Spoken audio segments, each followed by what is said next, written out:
Aquileia is an ancient Roman city in Italy, at the head of the Adriatic at the edge of the lagoons, about 10 kilometres from the sea, on the river Natiso, the course of which has changed somewhat since Roman times.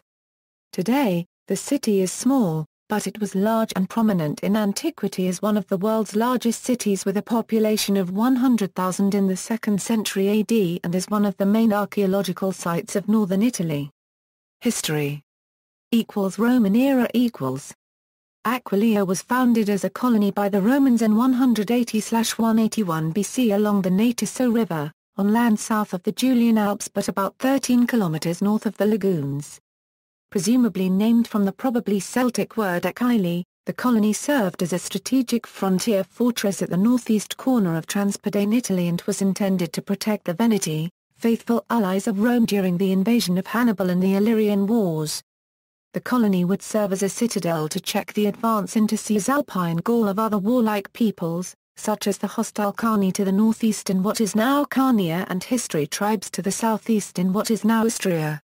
In fact, the site chosen for Aquileia was about 6 kilometers from where an estimated 12,000 Celtic Taurici nomads had attempted to settle in 183 BC. However, since the 13th century BC, the site, on the river and at the head of the Adriatic, had also been of commercial importance as the end of the Baltic amber trade. It is, therefore, theoretically not unlikely that Aquileia had been a Gallic oppidum even before the coming of the Romans. However, few Celtic artifacts have been discovered from 500 BC to the Roman arrival.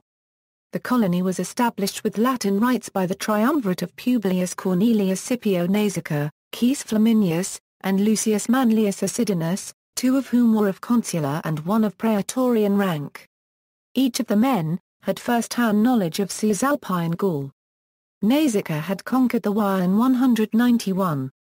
Flaminius had overseen the construction of the road named after him from Bologna to Arezzo. Acidinus had conquered the Taurici in 183. The triumvirate led 3,000 families to settle the area. Based on the evidence of names chiseled on stone, the majority of families come from Picenum, Samnium, and Campania, which also explains why the colony was Latin and not Roman. Among these colonists, Pedites were given 50 eugera of land each, to centurions were distributed 100 eugera each, and equites were allotted 140 eugera each.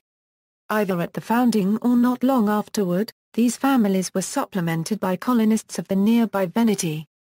Aquileia was soon connected by roads with the Roman colony of Bologna probably in 173 BC. In 148 BC, it was connected with Genoa by the Via Postumia, which stretched across the Padanian plain from Aquileia through or near to Apiclagum, Tarvisium, Vicetia, Verona, Bedriacum, and the three Roman colonies of Cremona, Placentia, and Dirtna. The construction of the Via Populia from the Roman colony of Ariminium to Ad Portum near Altinum in 132 BC improved the communications still further.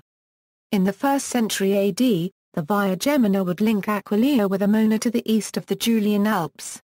Meanwhile, in 169 BC, 1,500 more Latin colonists with their families, led by the triumvirate of Titus Annius Lucius, Publius Decius Subulo, and Marcus Cornelius Sitgius, settled in the town as a reinforcement to the garrison. The discovery of the gold fields near the modern Klagenfurt in 130 BC brought the growing colony into further notice, and it soon became a place of importance, not only owing to its strategic military position, but as a center of commerce, especially in agricultural products and viticulture. It also had, in later times at least, considerable brickfields. In 90 BC, the original Latin colony became a municipium and its citizens were ascribed to the Roman tribe Flina. The customs boundary of Italy was close by in Cicero's day.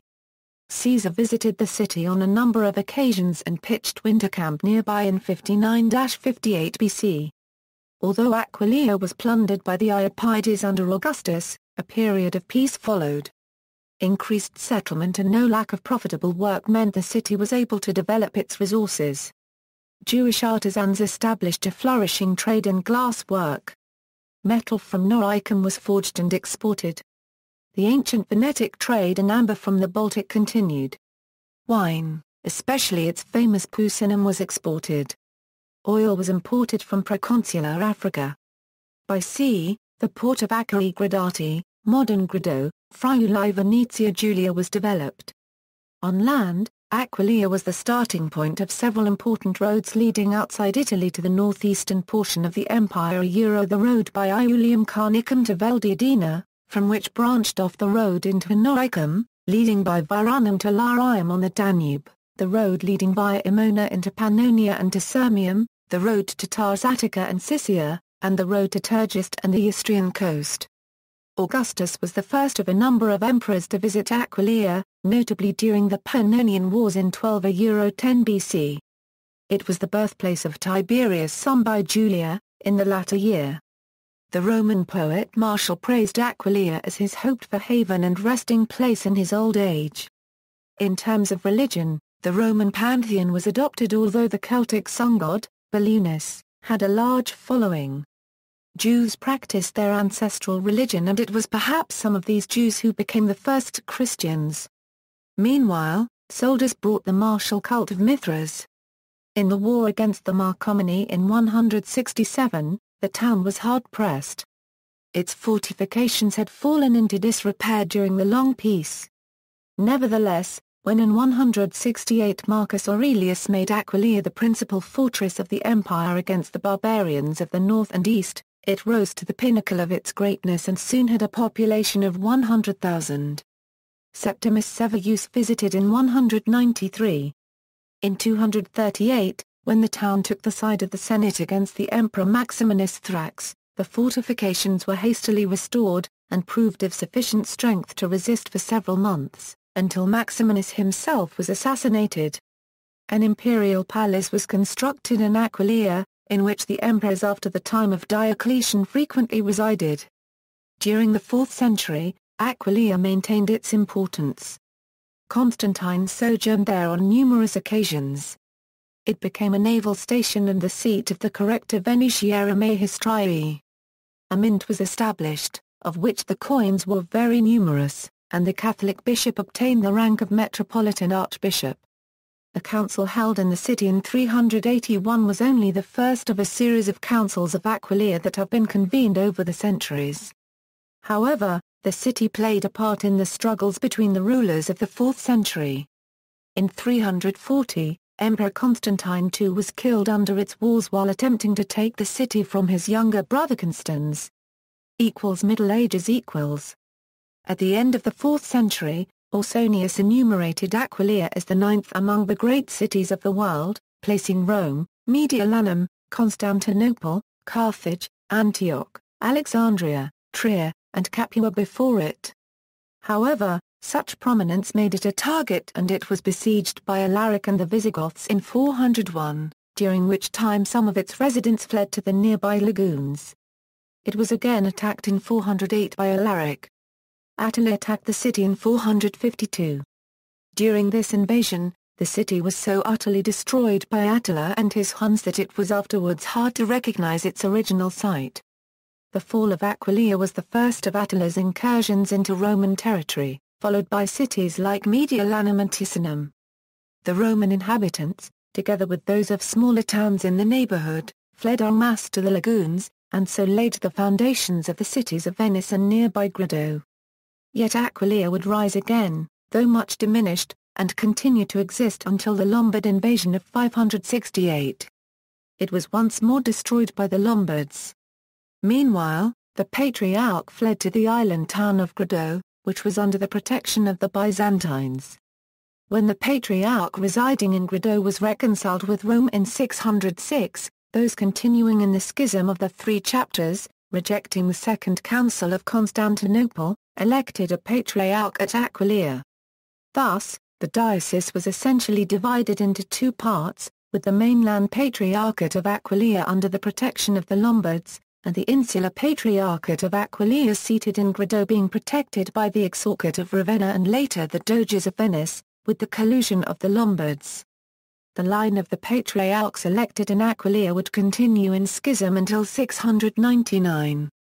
However, although they kept the title of Patriarch of Aquileia, They moved their residence first to Cormans and later to Cividale. The Lombard dukes of Friuli ruled Aquileia and the surrounding mainland territory from Cividale. In 774, Charlemagne conquered the Lombard duchy and made it into a Frankish one with Eric of Friuli as duke. In 787, Charlemagne named the priest and master of grammar at the palace school Paulinus the new Patriarch of Aquileia. Although Paulinus resided mainly at Cividale, his successor Maxentius considered rebuilding Aquileia. However, the project never came to fruition. While Maxentius was Patriarch, the Pope approved the Synod of Mantua, which affirmed the precedence of the mainland Patriarch of Aquileia over the Patriarch of Grado. However, material conditions were soon to worsen for Aquileia. The ruins of Aquileia were continually pillaged for building material. And with the collapse of the Carolingians in the 10th century, the inhabitants would suffer under the raids of the Magyars. By the 11th century, the Patriarch of Aquileia had grown strong enough to assert temporal sovereignty over Friuli and Aquileia. The Holy Roman Emperor gave the region to the Patriarch as a feudal possession.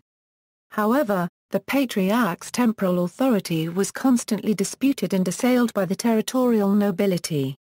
In 1027 and 1044 Patriarch Poppo of Aquileia, who rebuilt the Cathedral of Aquileia, entered and sacked neighboring Grado, and, though the Pope reconfirmed the Patriarch of the latter in his dignities, the town never fully recovered, though it continued to be the seat of the Patriarchate until its formal transference to Venice in 1450. In the 14th century the Patriarchate reached its biggest extension, stretching from the Piave River to the Julian Alps in northern Istria. The seat of the Patriarchate of Aquileia had been transferred to Udine in 1238, but returned to Aquileia in 1420 when Venice annexed the territory of Udine. In 1445, the defeated Patriarch Ludovico Trevisan acquiesced in the loss of his ancient temporal estate in return for an annual salary of 5,000 ducats allowed him from the Venetian treasury. Henceforth only Venetians were allowed to hold the title of Patriarch of Aquileia. The Patriarchate was incorporated in the Republic of Venice with the name of Patria del Friuli, ruled by a general provveditore or a Luogoton and living in Udine. It was finally officially suppressed in 1751, and the sees of Udine and Gorizia established in its stead. Main sites. Cathedral The Aquileia Cathedral is a flat-roofed basilica erected by Patriarch Poppo in 1031 on the site of an earlier church, and rebuilt about 1379 in the Gothic style by Patriarch Marcoard of Randec. The four-sectionade, in Romanesque Gothic style, is connected by a portico to the so-called Church of the Pagans, and the remains of the 5th century baptistry. The interior has a nave and two aisles, with a noteworthy mosaic pavement from the 4th century. The wooden ceiling is from 1526, while the fresco decoration belongs to various ages, from the 4th century in the St. Peter's Chapel of the apse area. From the 11th century in the apse itself. From the 12th century in the so-called crypt of the frescoes, under the presbytery, with a cycle depicting the origins of Christianity in Aquileia and the history of Saint Hermagoras, first bishop of the city. Next the 11th century Romanesque Chapel of the Holy Sepulchre, at the beginning of the left aisle, flooring of different ages can be seen. The lowest is from a Roman villa of the age of Augustus. The middle one has a typical Corsia pesto pavement. The upper one, bearing blackening from the Attila's fire, has geometrical decorations. Externally, behind the 9th century campanile and the apse, is the Cemetery of the Fallen, where 10 unnamed soldiers of World War I are buried. Saint Hermagoras is also buried there. Ancient remains. The ancient buildings of Aquileia served as stone quarries for centuries, and no edifices of the Roman period remain above ground. Excavations have revealed one street and the northwest angle of the town walls, while the National Archaeological Museum contains over 2,000 inscriptions, statues and other antiquities, as well as glasses of local production and a numismatics collection. The site of Aquileia, believed to be the largest Roman city yet to be excavated, is inscribed on the UNESCO World Heritage List. Others. In the Monastero fraction is a 5th century Christian basilica, later a Benedictine monastery, which today houses the Paleo-Christian Museum. Twin towns are sister cities. Aquileia is twinned with the following settlements: Piran, Slovenia, Maria Zal, Austria. See also, Schism of the Three Chapters, Aquileian Rite, Councils of Aquileia, List of Aquileia bishops and patriarchs, Acast Bresciani. Sources and references: Catholic Encyclopedia, Neuen Kirchen Lexikon I, 1184 €89, de Rublei, Monumenta Eccles. Achille. Ferdinando Agelli, Italia Sacra, ISQQ. X, 207, Cappelletti, Cheese d'Italia, 8, 1 SQQ. Menzano, Annali del Friuli, Pascini, sull'origine della Chiesa di Aquileia, Glashroda, in Bujbgas KSCHL. Handel, I, 300-301, Chvil, Concilian Esch. 2, 914-23. For the episcopal succession, see P.B. Gams, Series Episcoporum, and Ubal, Hierarchia Catholica Mediae Ivi. External links: Aquileia Virtuata, Pre-Roman and Celtic Aquileia. Aquileia featured on €10 Italian coin.